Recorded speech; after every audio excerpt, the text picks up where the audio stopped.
video pembelajaran biologi kali ini kita akan membahas topik yang sangat menarik, yaitu evolusi. Bagaimana kehidupan kita bisa berkembang dari makhluk sederhana menjadi beragam seperti sekarang. Ada beberapa bukti bahwa manusia dan kera memiliki nenek moyang yang sama. Mari kita mempelajari bersama. Nah, evolusi sendiri itu adalah perubahan karakteristik makhluk hidup secara bertahap dalam jangka waktu yang sangat lama.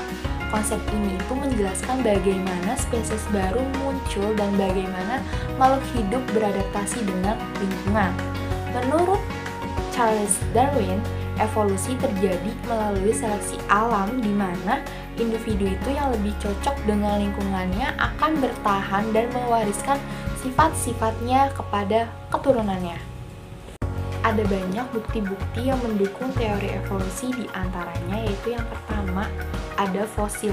Fosil menunjukkan perubahan bentuk makhluk hidup dari masa ke masa, seperti evolusi kuda dari nenek moyangnya yang lebih kecil.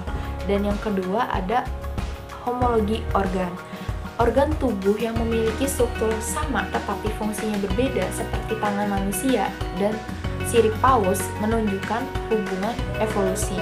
Nah, selanjutnya ada yang ketiga, embriologi. Perkembangan embrio berbagai spesies menunjukkan kemiripan awal mengindikasikan nenek moyang yang sama.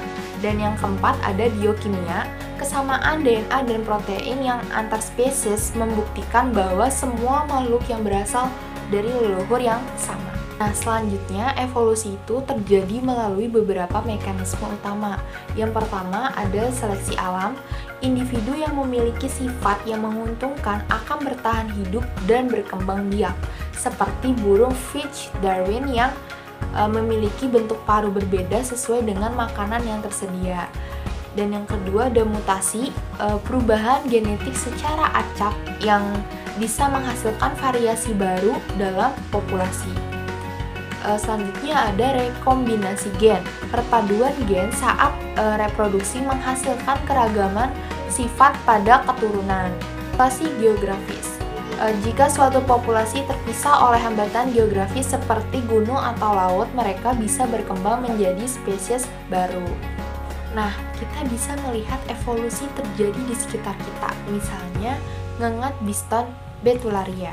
Sebelum revolusi industri di Inggris, ngengat berwarna terang lebih mudah bertahan hidup di pohon yang berlumut.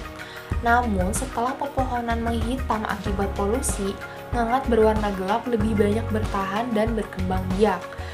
Lalu ada bakteri resisten antibiotik. Penggunaan antibiotik secara berlebihan menyebabkan bakteri berkembang menjadi lebih kuat dan kebal terhadap obat. Manusia juga mengalami evolusi loh.